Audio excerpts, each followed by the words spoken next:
Hello everybody, welcome to a very special year-end episode of our podcast UKGN Waffles. Every year at this time we turn our attention to looking back at our favourite games of the last 12 months, and this year is no exception. So joining me for this podcast we have UKGN Teru. How has 2024 been for you in gaming terms? Quite decent. There have been some releases that I had been waiting for quite a while. We would normally have been joined also by UKGN Pad, but he's not feeling too well, so we're going to press on without this. But he has given me his opinion on a couple of things that I'll try and mention throughout the video. And everything that we're going to say in this video is our opinions of things. We're not basing any of this on what Metacritic or OpenCritic scores are. This is merely games that we have played. So anything that we haven't played, we have not included for obvious reasons. And so if you disagree with anything that we say in this video, please do let us know in the comments what your opinions are. And the way we're going to do this is we are going to go through each of the categories and say what each of our 5 favourite games are in each category, with 4 runners-up and a winner. And then right at the end of the video, we will announce our Game of the Year for 2024, joining the illustrious likes of Half-Life 2, Overcooked and Vampire Survivors as the winners of that title. So without further ado, let's get on with things. Best 5 add-ons, best 5 soundtracks, and best 5 remakes or remasters of the year. And so rather than go through these in detail, I'll just tell you what they are. So for the add-ons, we have the Power Wash Simulator Alice's Adventures in Wonderland add-on, EA WRC Season 2024, Alan Wake 2 The Lake House, Vampire Survivors Ode to Castlevania, and Prince of Persia The Lost Crown Mask of Darkness DLC. You will notice that there is no Elden Ring in that one, and that is for very obvious reasons, is it not, Teru? And here is the first where it's because it's bastard hard. Yes. And I'm too afraid to play it because it's so hard. I mean, you were a big fan of Elden Ring, but even you have admitted that From Software DLCs tend to start from the point where the difficulty got to in the original game, and you just can't be bothered with that. It's not so much I can't be bothered, just I don't want that to be my new personality of being able to do a Dark Souls-like game. Fair enough. So let's move on to our top 5 soundtracks of the year. We have Astrobot, Yay! Final Fantasy VII Rebirth, Penny's Big Breakaway, Helldivers 2, and The Legend of Zelda Echoes of Wisdom. All 5 of those have incredibly toe-tapping tunes that really do add to the overall feel of the games, I believe. And then we also finally have the remakes stroke remasters of the year, our top 5. Obviously, when it comes to remakes or remasters, if it is a full-blown remake, as in what Capcom did with Resident Evil 2, then we would allow that to be in consideration for Game of the Year. But ones that are pretty much the same as the original are what you'll find here. So we have Silent Hill 2, System Shock Remastered, Shadow of the Ninja Reborn, Tetris Forever, and the Tomb Raider 1, 2 and 3 Remastered triple pack. So let's move on to our first category. The first category that we have for the year is the Action Adventure category. And what we're going to do here is we will list the 4 runners-up in each category in the order that they were released. So this is not in order of quality.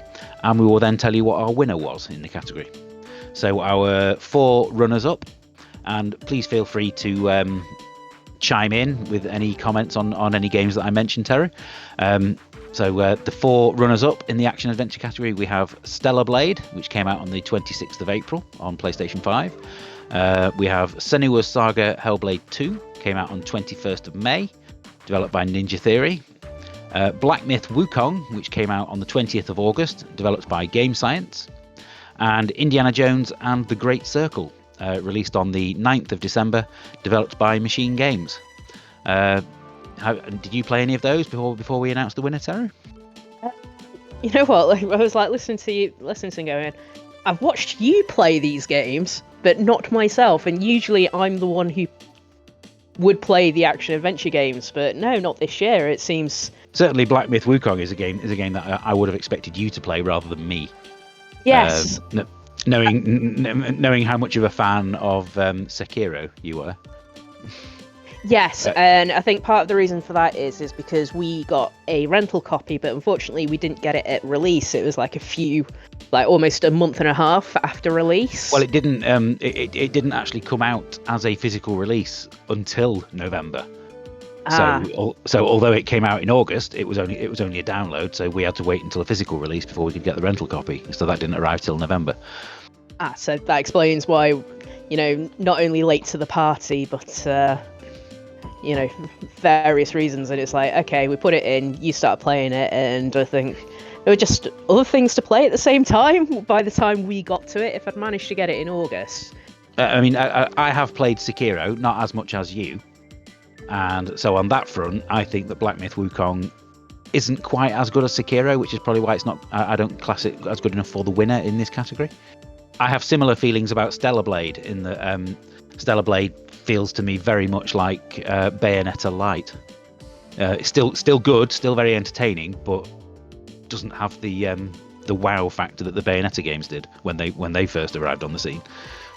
So it's like, oh, what I've seen of Black Myth Wukong, it's like, okay, yeah, all right, this could be a really good game, but because you have played both Black Myth and Sekiro, it's like, yeah, that's the fact that you're going, yeah, Sekiro's the better game as such. Not that Black Myth Wukong is bad.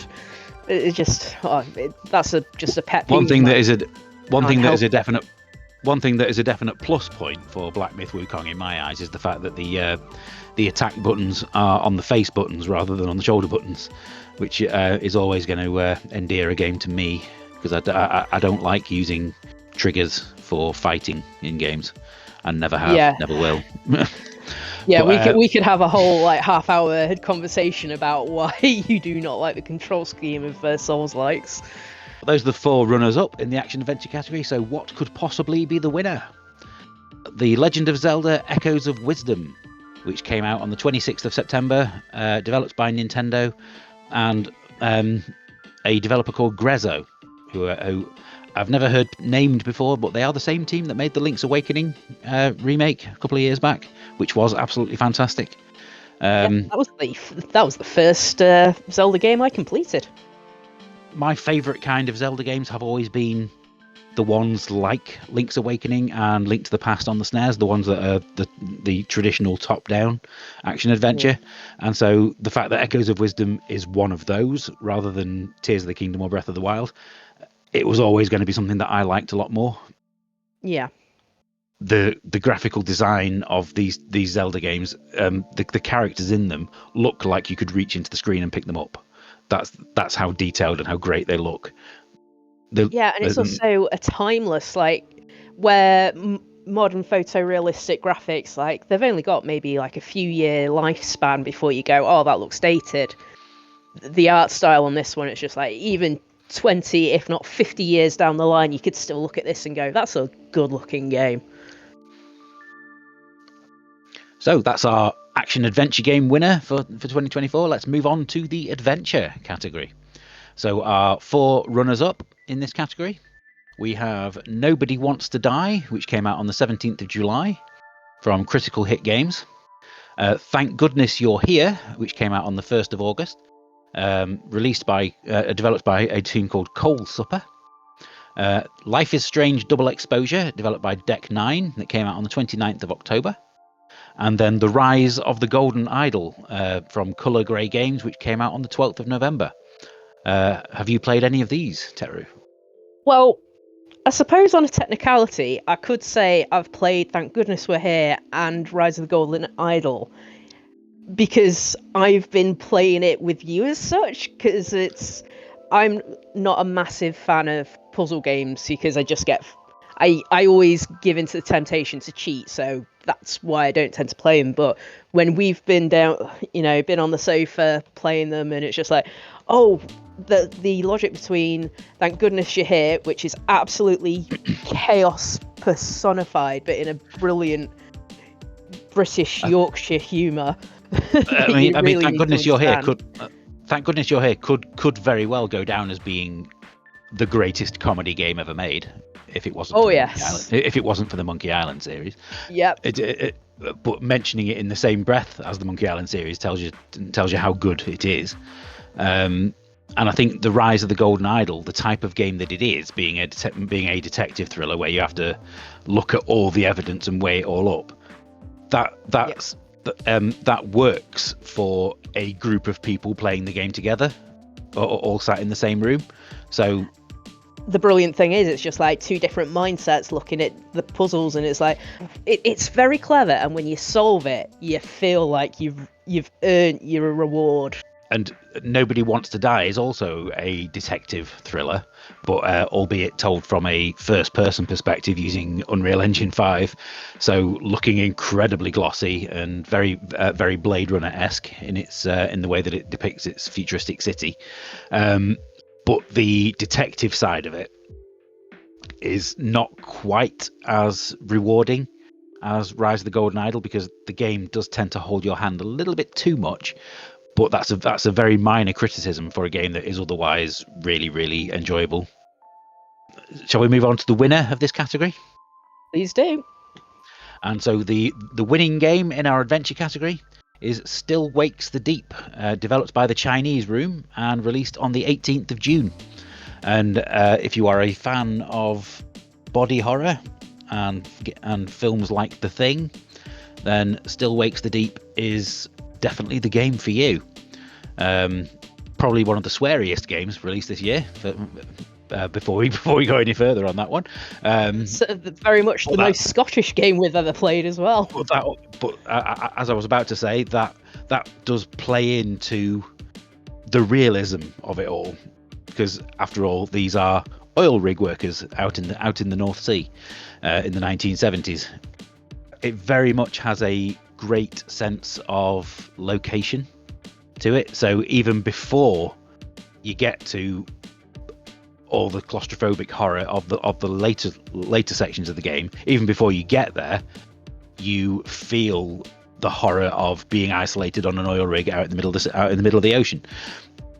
I mean, you know how much I can get bored of games before I get to the end of them on quite a regular basis. Yeah. Still Wakes the Deep is a game that I have played through from beginning to end twice. Because I wanted to get as many of the achievements off it as I could, and that never happened. So that's why it's up there as the winner of this category for me. So let's move on to the next category, and I believe we are going to finally have some games that you have played, which is our casual category.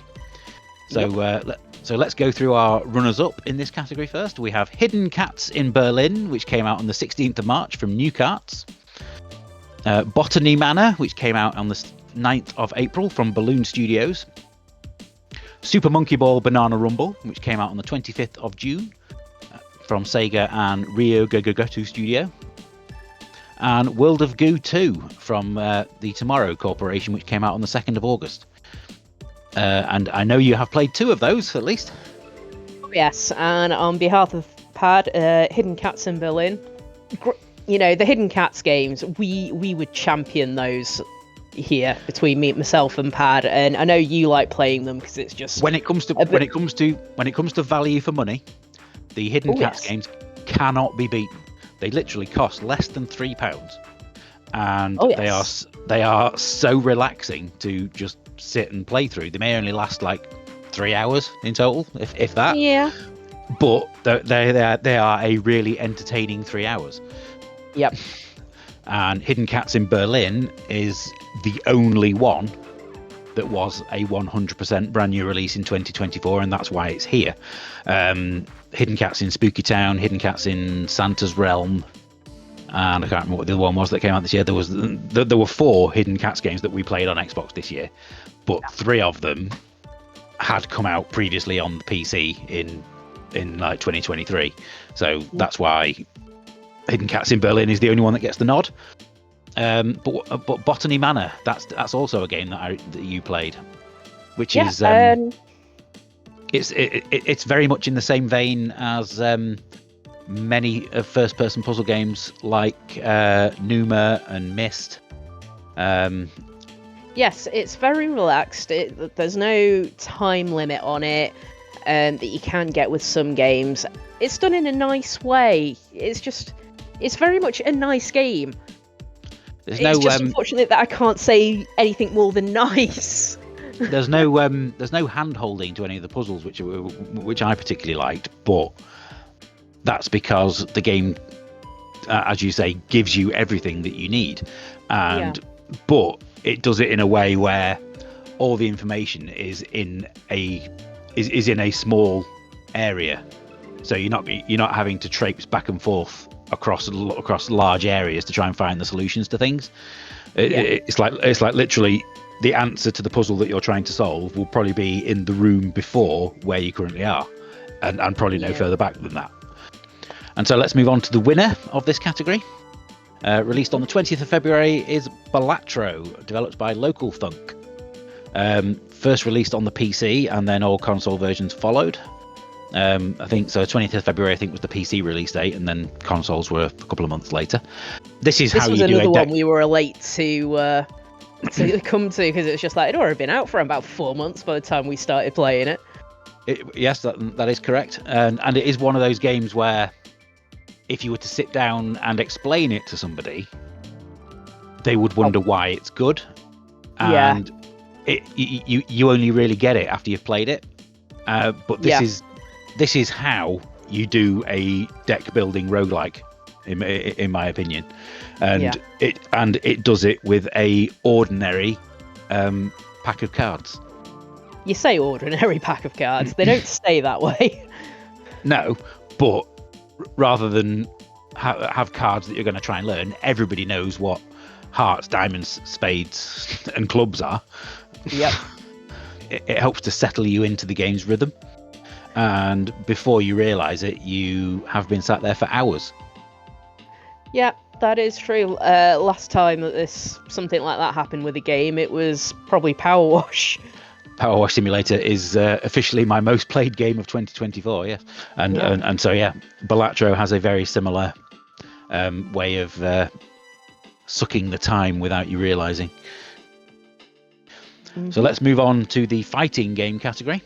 So let's crack on with the 4 runners-up in that one. First up, we have Multiverses, which came out on the 28th of May from WB Games. This finally emerging from early access. Dragon Ball Sparking Zero, which came out on the 11th of October from Spike Chunsoft and Bandai Namco. Vengeance Hunters, which came out on the 28th of October from Nalua Studio, I believe it's pronounced. And Mighty Morphin Power Rangers Rita's Rewind from Digital Eclipse, which came out on the 10th of December. Vengeance Hunters was a brand new side-scrolling beat-em-up developed using 3DO technology. So it was essentially developed for a 30-year-old games console arcade system, and then brought onto modern systems. And it is absolutely brilliant, and you definitely need to play it if you enjoy that kind of game. Mighty Morphin Power Rangers follows on from the Turtles game that came out last year with its beautiful pixel art graphics. And Multiverses is a really good Smash Brothers clone, where you get to choose characters like Bugs Bunny, Shaggy from Scooby-Doo, characters from Game of Thrones are in there. You could be Batman, basically all kinds of characters from the Warner Brothers catalogue. The biggest problem for it being that it's a Smash Brothers clone, and we've never really got Smash Brothers at UK Gaming Network. I know Pad has never really been a fan of the Smash Brothers series either. And the Smash Brothers games are always fun in small doses, but they're not something that I could sit there for hours on end and play. Whereas the winner of this category, you have to go all the way back to January for Tekken 8, which came out on the 26th of January from Bandai Namco.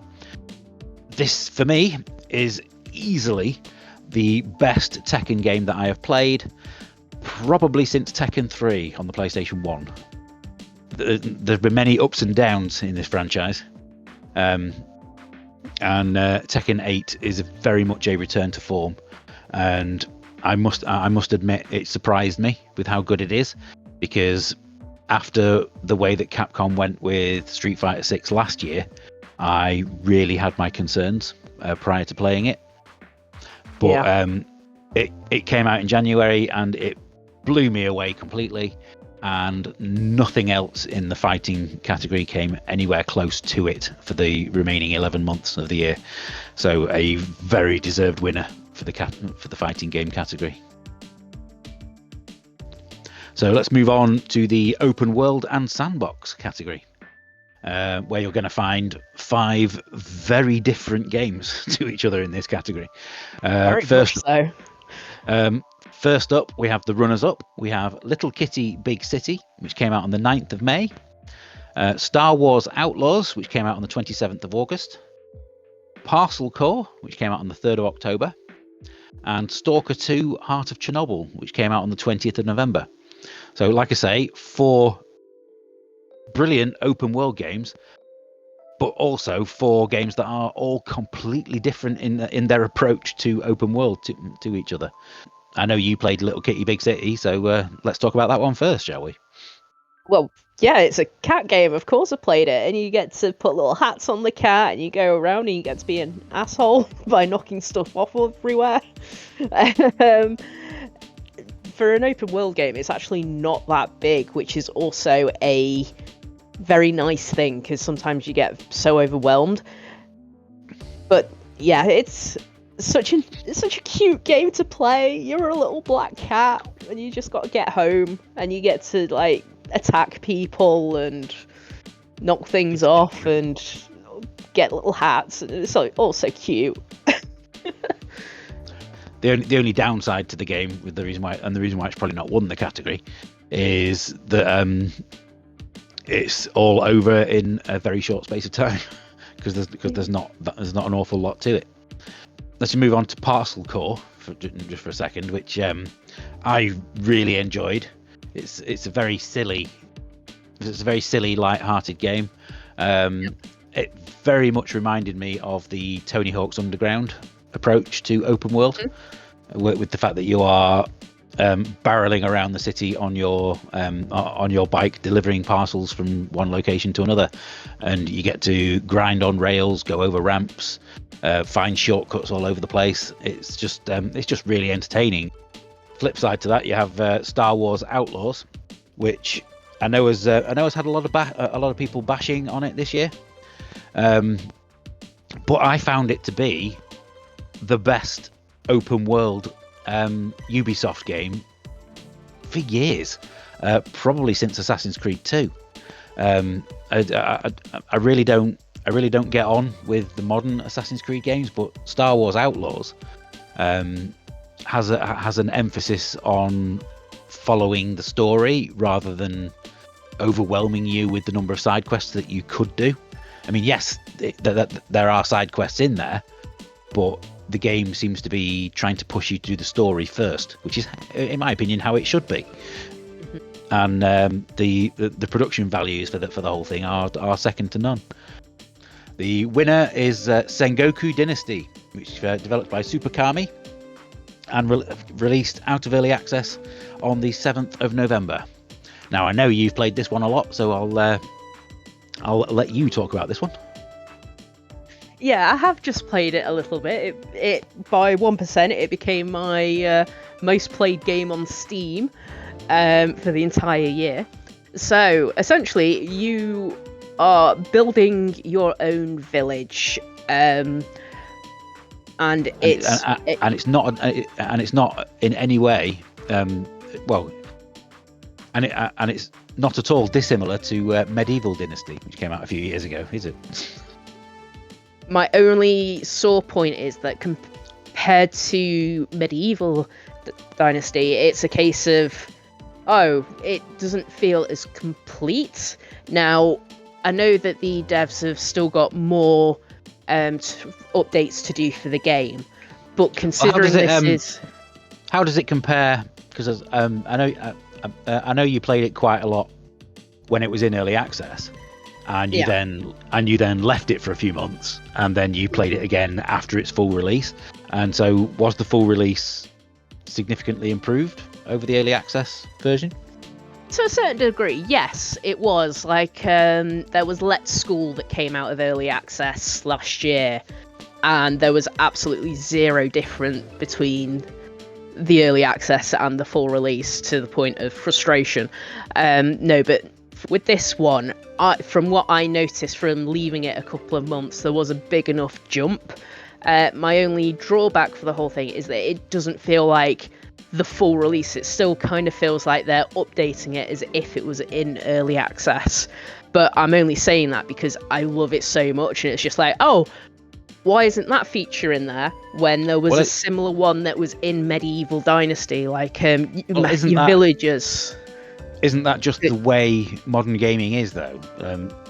Like most games these days tend to get released and then receive lots and lots of free updates after release. For as much as, you know, I love it, it's just like, okay, where's this little feature that was in Medieval Dynasty? Like, your villagers could marry each other and then have children. It's just like, and therefore it made the community that you were creating feel a lot more lived in. And it's just like, no, you haven't got this time. It's just like, why not? So let's move on to the platformer category. And our 4 runners-up in this category are Prince of Persia: The Lost Crown, which came out on the 18th of January from Ubisoft Montpellier. Penny's Big Breakaway, which came out on the 21st of February from Evening Star. Pepper Grinder, which came out on the 28th of March from Devolver Digital and a developer called REC. And then Animal Well, which came out on the 9th of May, developed by a single developer called Billy Basso. It has been an exceedingly strong year for the platform game category, because when you consider some of the games that did not make our top 5, that probably would have done in other years, this is easily been one of the best years for platform games that I can remember in a long time. But there's been a big discussion about what should actually who should actually be in this category. I mean, Prince of Persia: The Lost Crown is a return to form for the Prince of Persia series. It's probably more of a Metroidvania than other entries have been, but the way that you traverse the levels is back to the way that Prince of Persia should be, in my opinion. Penny's Big Breakaway is what a 3D Sonic game should be like. I've played many 3D Sonic games over the years, and none of them get the feeling of momentum anywhere near as right as Penny's Big Breakaway did. And that's perhaps no surprise, seeing as this comes from the same developer who made Sonic Mania. Pepper Grinder basically took one of the gameplay features from Ori and the Will of the Wisps, where you could burrow your way through sand and then jump up out of it. It took that one gameplay mechanic and then ran with it for an entire game, but does more with it than you would expect, and it just becomes a really fantastic but not overly long platformer as a result. And Animal Well is one of those games that does not tell you anything, and you literally have to learn everything about the game just from what you can see on screen and interact with. And as the world opens up on it, it just becomes more and more of a marvel. So all 4 of those games are ones that I would highly recommend. But let's face it, there could only ever be one winner, and that's Astrobot, which came out in PlayStation 5 on the 6th of September from Team Asobi and Sony Interactive Entertainment. I suppose it's no surprise that this game was going to be as good as it was, with how good Astro's Playroom was as a freebie when you bought your PS5. It's essentially more of the same, but also at the same time so much more than that. I think in terms of 3D platform games, this deserves to be in the same conversation with 3D Mario games. And in many ways, I had more fun with this than I did with Super Mario Odyssey. And there's probably no higher praise that you can give to a game like this. You know what? Any game that has Astrobotting, because this is technically the second game, but the third, iteration of Astrobot. And every time you see him, it's just like, oh my god, it's amazing. And then it just gets better. The Astrobot franchise as such meets your expectations and then surpasses them. Like, you can't fault them at all. And for me, this would be my personal choice for Game of the Year. Not saying it's going to win our overall Game of the Year, because we still have to discuss that at the end of the video. But as far as my choice goes, Astrobot is my personal choice, which, considering that I have officially played on the Xbox 20 times more than I've played on the PlayStation this year, the fact that my winning game is a PlayStation game tells you just how good it is. So let's move on to the next category, and this is a category that I am going to do through gritted teeth. This is the racing and sports category. Now, it always annoys me whenever they combine the two of them at the Game Awards, but that's exactly what I've done here. So only because of lack of choice in a certain area. Yeah, it's only because there are not 5 sports games that I liked this year. So therefore, by combining the two, I am able to mention the one sports game that I did like. So let's get on to the 4 runners-up in this category. First up, we have Turbo Golf Racing, which came out on the 4th of April, having previously been available in early access and game preview on the Xbox, from Huge Calf Studios. Then there's Top Spin 2K25, which came out on the 23rd of April, developed by Hangar 13. Test Drive Unlimited Solar Crown from KT Racing, which came out on the 12th of September. And Victory Heat Rally from Sky Devil Palm, which came out on the 3rd of October on the PC and beginning of December on the Switch. But those are the only 2 systems that are available so far. Top Spin is easily the best sports game of the year. I mean, normally the more realistic a sports game gets, the less interested I am in playing it. But the Top Spin games have always managed to, like the Virtua Tennis games, be both realistic and fun to play at the same time. So although the graphics are of a realistic style, the gameplay remembers that you're playing a game. It makes it so that it is really easy to pick up and play. Turbo Golf Racing is essentially what Rocket League would have done if they'd included golf along with all the other sports that they did. So huge props to Huge Calf Studios getting in there before Rocket League could beat them to it. And it manages to be both a sports game and a racing game at the same time, because you all race along the courses at the same time, trying to get your ball in the hole before everyone else, and it's really good fun. Test Drive Unlimited Solar Crown is simultaneously brilliant and one of the most frustrating games that I've played in one. Everything that's frustrating about it comes from the misguided fact that the developers decided to make it always online. But on the flip side, the car handling and the city and everything else is really, really good. So hopefully, and they've promised that an upcoming update will have an offline mode in it. So hopefully that is the case, and they get that update out as quickly as possible, because then the game will be much more fun to play, in my opinion. And then Victory Heat Rally is a modern update of games like Power Drift from the arcades, the old Sega arcade game from the late 80s. It's really tough, really challenging, looks great, and it's everything that you would want from an arcade racer. So tell us, what is the winner for the racing and sports category of this year? And is it going to be a spoiler to say it's going to be a racing game? The winner is New Star GP, which came out on the 7th of March from New Star Games. And this was a very close runners-up to my game of the year. If Astrobot did not exist, this would have been my choice. And basically, it's because there's so much more to this game than you would think to just look at it.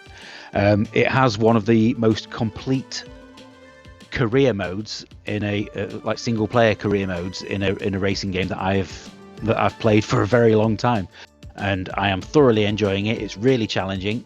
There's a little bit of a strategic element to it in terms of how you upgrade your car as you go. It was on my radar from when I saw the early access version of it on the PC, but I didn't want to play too much of it until I got the full game, and I loved every minute of it. So a thoroughly deserved winner in the racing category for me. So let's move on to a category with games that you might have played once more. Let's move on to the role-playing game category.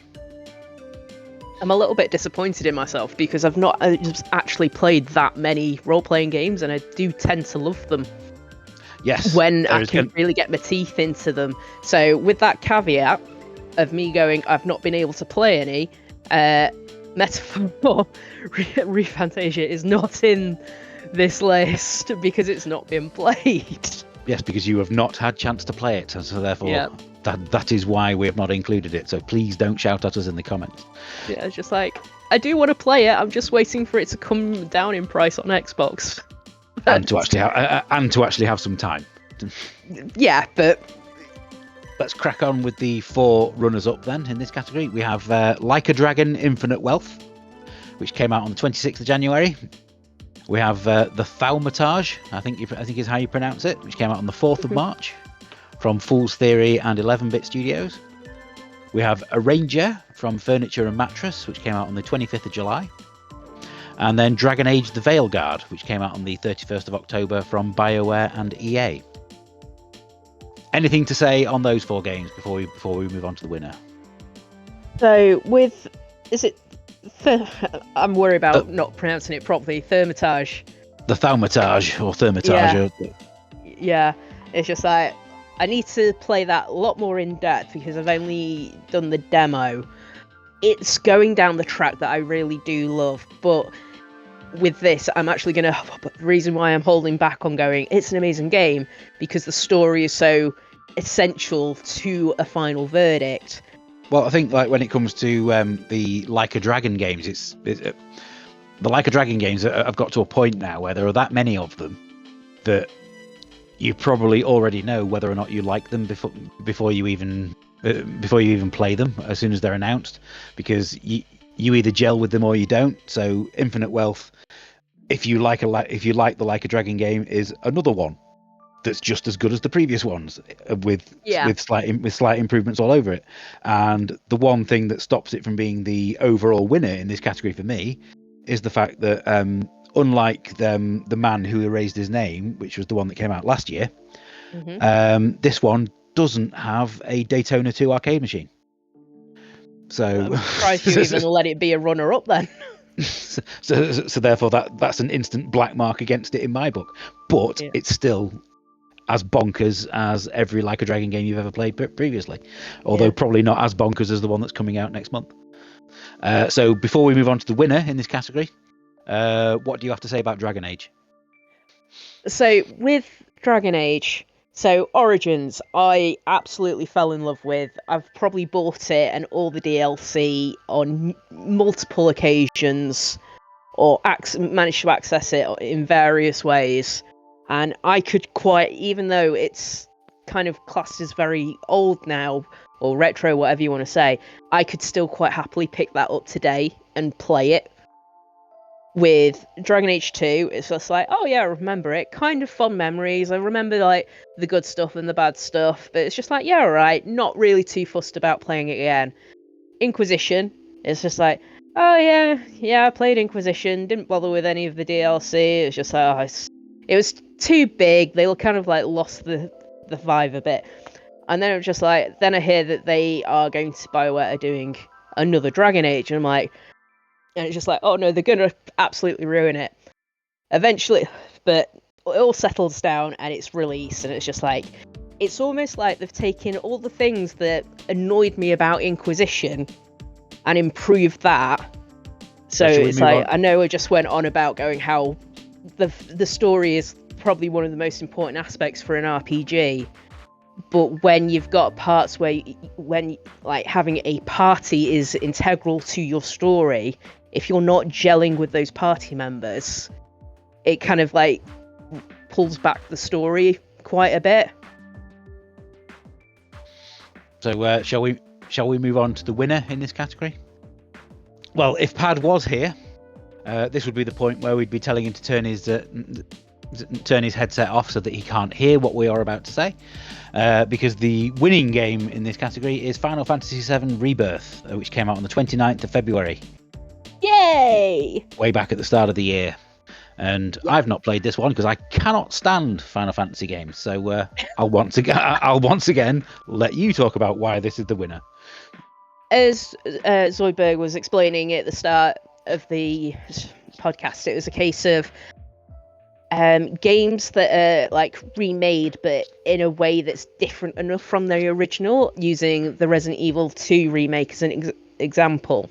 That's what's happening here, and it's even part 2 of the story, because you've got Remake is the first one, and then you've got Rebirth is the second. So it's carrying on, only it's hit the pivot point where, okay, we know things are different now. How are they different? And it is hitting like all the beats of the original, but in a very going about it in a different way, and it's still good. It just makes me like grit my teeth in anticipation for the next part of the series. What is it particularly that gripped you about Final Fantasy VII Remake and Rebirth that didn't grab you about Final Fantasy 16? Do you think it's something that you can put your finger on or not? You know what? I don't think I can. Well, all I need to know is it better than Dirge of Cerberus? Oh, that is because I really like Dirge of Cerberus. But at the same time, it's not really a role-playing game. Because Dirge of Cerberus, for those people who don't know, is the only Final Fantasy game that I like. And it's over-the-shoulder third-person shooter. And that's because it's like Devil May Cry. You know what? We're going to have to get that out and just remember how the gameplay is for that. But anyway, let's move on to the next category, which is the shooter category. And the 4 runners-up in this category, we have Helldivers 2, which came out on the 8th of February from Arrowhead Studios. Contra, Operation Galuga, which came out on the 21st of February from WayForward. Signy All Guns Blazing, which came out on the 5th of August from Keelworks. And Marvel Rivals from NetEase Games, which came out on the 6th of December. So Marvel Rivals is Overwatch with Marvel characters. You don't need to know anything more. If you like Overwatch, if you like Marvel, go play it. The other games in this category, Helldivers 2 is, I think I was probably one of the 3 people who played the original Helldivers on the PS4, which it was more of a Diablo style top-down shooter. In the way that it played, whereas the new one is very much a third person behind the character shooter, and it's really entertaining. It's got the soundtrack really helps drag you in to the world that the developers are trying to build. It's just incredibly frantic with some of the best explosions that I've seen in gaming in a long time. Contra Operation Galuga is just another really good Contra game. From a developer in WayForward who really do know what they're doing when it comes to 2D action games. But the one that really surprised me out of these 4 runners-up was Signy All Guns Blazing, which was a game that I had not heard of at all until probably about 3 weeks before the game was released, when it first appeared in the Coming Soon section on the Xbox Store. And I took one look at the trailer and thought, oh yeah, that looks up my alley. I'm going to have to play that one. The visuals are truly astonishing in it, and basically it's an upward scrolling arcade shooter that forces you to unlearn everything that you have ever learnt about upward scrolling arcade shooters. Because whenever you play a bullet hell shooter, the idea is to avoid being shot, whereas taking hits becomes part of the gameplay on this one. And once that clicks, it's a really entertaining game. How about our winner for the category? And the winner in this category is Warhammer 40,000 Space Marine 2, which came out on the 9th of September from developer Saber Interactive. It's a very long-awaited game. The original Space Marine came out way back on the Xbox 360 and PS3. That's how long it's been since that we've been waiting for a sequel. I was initially incredibly disappointed in this game because it's nothing like Space Marine. The original Space Marine game was it was very much a third-person hack and slash game along the lines of Dante's Inferno and the original God of War games on the PS2. Whereas what you get with Space Marine 2 is a cross between Gears of War and Dark Souls. And I'm not saying that's a bad thing. The initial reaction to it was like, oh, well, this isn't Space Marine 2. But once I got over that, I was then able to enjoy it and really enjoy it. And it's got some of the best graphics of the year in the way that it represents the worlds as well. The way that the hordes of enemies just flow over the hills in the distance and flow towards you, like really does like, oh my god, I'm gonna have to shoot those. There's so many of them. It really does give you that they're coming out the walls aliens feeling to it, and it makes for a really entertaining experience. So let's move on to another category that you'll be able to talk about quite a lot. Although there is one of the runners up here that you're going to disagree with. We're moving on to the simulation category, and then we have the 4 runners up in this category, which are Bulwark Evolution Falconeer Chronicles, which came out on the 26th of March, Galactic Air, which came out on the 23rd of May, Let's School, which, as you mentioned earlier, came out of early access this year on the 16th of July, and Fabledom, which came out on the 16th of September. Now, I know you did not gel whatsoever with Bulwark Falconeer Chronicles, but No, I did not. But I really enjoyed it. I think it's an almost casual approach to the city builder, and that's probably why you didn't gel with it as much as I did. Yeah, bizarrely, I need city builders to be a bit more complex for me to gel with them. The way that the controls are simplified to a degree where you've literally only got 2 buttons that you ever have to press on the joypad as you're playing it. So maybe the fact that you were playing it on the PC probably didn't help for you as well. But Galactic Air is very much Theme Hospital in space. is probably the way to describe that one. And really entertaining in its own right as well. So what can you tell us about Let's School and Fabledom? Beginning with Let's School, it's you are the new headmaster of a school because your predecessor has just decided to retire, essentially, without telling anybody. Basic but charming art style, and it's kind of on the cusp of this is a silly cartoon type of game, but it doesn't push into that.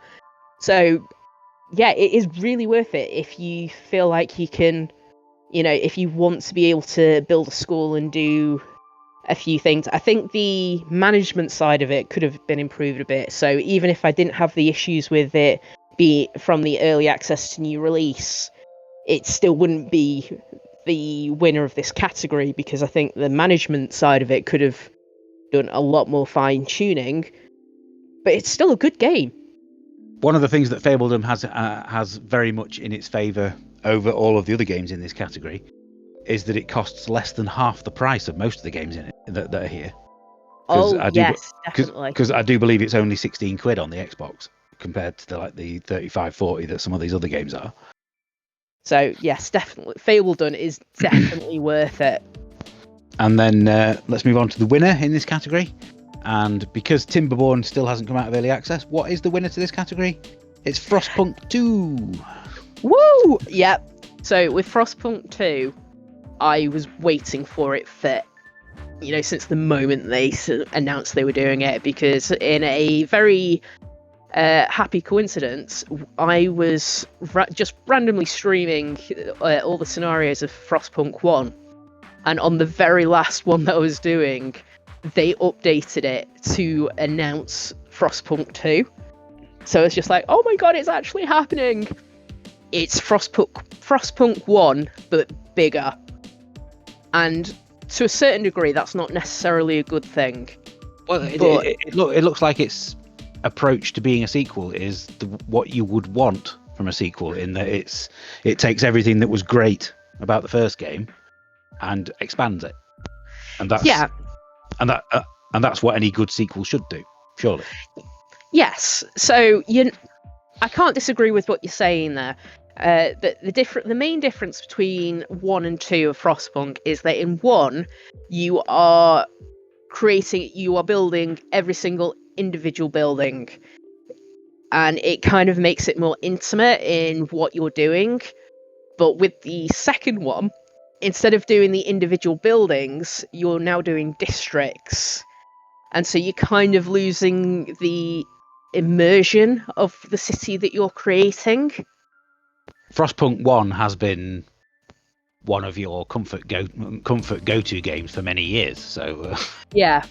So Frostpunk 2 was always going to have like a really high bar to beat, and though it might just meet that bar, and in different ways it doesn't surpass it. And I think because it doesn't surpass it, it kind of like knocks it down a little bit, not by much, but it's just like, it's just not as good as Frostpunk 1. Still love it, and I recommend it to anyone who loves it, and I feel like the developers still really do need a hug, because there are so many depressing things about it. I kind of love it, but... So, a very deserved winner for that category then? Very much so. So let's move on to our final category, which is the strategy games. So the 4 runners-up in our strategy category are Rising Lords, which came out on the 18th of January from Argonwood; Roguecraft, which came out on the 9th of September by Badger Punch Games; Metal Slug Tactics, which came out on the 5th of November from Leakai Studios; and Shadow Tactics Ico's Choice from Mimimi Games, released on the 6th of December. Shadow Tactics is an expansion for the original Shadow Tactics, but the reason why it's eligible for being one of the runners-up is because it is actually a standalone one. You don't require the first game, and you don't need to have played the first game in order to play this one. You can just download this one separately. I know you played the original game quite a lot when that came out. Yes, I did. And Metal Slug Tactics basically takes all of the fantastic cartoon graphics of the Metal Slug games and turns them into a turn-based strategy game, very much along the lines of Final Fantasy Tactics. And there is a huge number of unit types to learn and moves that you can do, and it's got so much more depth to it than you would initially think when you start playing it. Not an easy game, but definitely one that a Metal Slug fan should be playing. And then Roguecraft, which is a brand new game for the Commodore Amiga of all systems. So like a 40-year-old gaming platform, and a really brilliant brand new game for it. It's a turn-based roguelike with some fantastic isometric graphics. Go watch my full review elsewhere on the channel for my full feelings on it. But for it to be one of our top 5 strategy games of the year, I think is a pretty good achievement for the developers. Mm-hmm. But let's get on to the winner in this category. which is Kunitsugami Path of the Goddess, which came out on the 19th of July from Capcom. And I know my personal game of the year. Yes, I believe so. I know you played this one a lot, and I do believe you got the full 1,000 gamer score off it as well, didn't you? I did indeed, and you've got to do that by playing it twice, which was no hardship whatsoever. I was actually surprised by how much this game grabbed me. There's a lot of replayability to it, or necessary replayability to it, but it doesn't get old. It gets more and more interesting as you're going different parts up the mountain. You're getting more and more environments to go. There's only a little bit of copying pasting as far as environments are going, which is good considering you need to replay to get the full 1,000, which I highly recommend because you do get everything from it. I was just so surprised by how much I fell in love with this game. And sometimes the best games are the ones that come out of nowhere and surprise us. I think it was one of those games where Capcom released the trailers for it a few months before the game came out, and it was one of those where you looked at it and went, looks interesting, but I'm not 100% certain what it is. Yeah. Yes, because it does have those different gameplay elements. And I think to that degree, it makes it more like the kind of games that Capcom used to do back in the PS2 area, where they were perfectly happy to experiment with new ideas. And not all of them worked, but they were quite happy to come out with games like Beautiful Joe or Gregory Horror Show, or there was one on the GameCube called PN03, and like that, just really strange, bizarre games. From different things that I've seen online, anyone who has played it has really enjoyed it. Right. So let's move on to the subject of the UK Gaming Network Game of the Year for 2024. Now, as I've said, my personal game of the year is Astrobot, which I know you. Mine is Kunitsugami. I know yours is Kunitsugami, as you just said, which is a game that I have played, but not enough to really form an opinion on, other than it looks nice. So I think if we were to make a choice between those two games as to which one was our game of the year, we're probably going to be sat here for another half an hour debating the pros and cons of each one. Let's instead name our game of the year as another game that we have both championed and both thoroughly enjoyed. But let's name our game of the year as Balatro. I think you will agree with that choice as well. I do indeed. So there we have it. The UK Gaming Network Game of the Year for 2024 is Balatro. Well done to well done, Balatro. Well done to Local Funk for developing a fantastic game. If you have not played it, you don't really get why we're picking it. So what I would suggest is go and play it as soon as possible. So I think that's probably the longest episode of our podcast yet. So thank you very much, Teru, for joining us. You're welcome. We will be back at some point in January with the next episode as we start to look forward to what games we are going to be playing in 2025. So please do let us know in the comments for this video what your game of the year is, whether you agree with our choice or not, or disagree with anything that we've said over the duration of this video. Thank you very much for watching. If you've stuck with us all the way to the end, well done. And make sure you give us a like and subscribe to show your support for what we do on the channel. And why not, while you're at it, think about becoming one of our VIP members so that you can get access to all of our videos early. So hope everybody has a fantastic new year, and we will see you all in 2025. Bye for now. Bye-bye.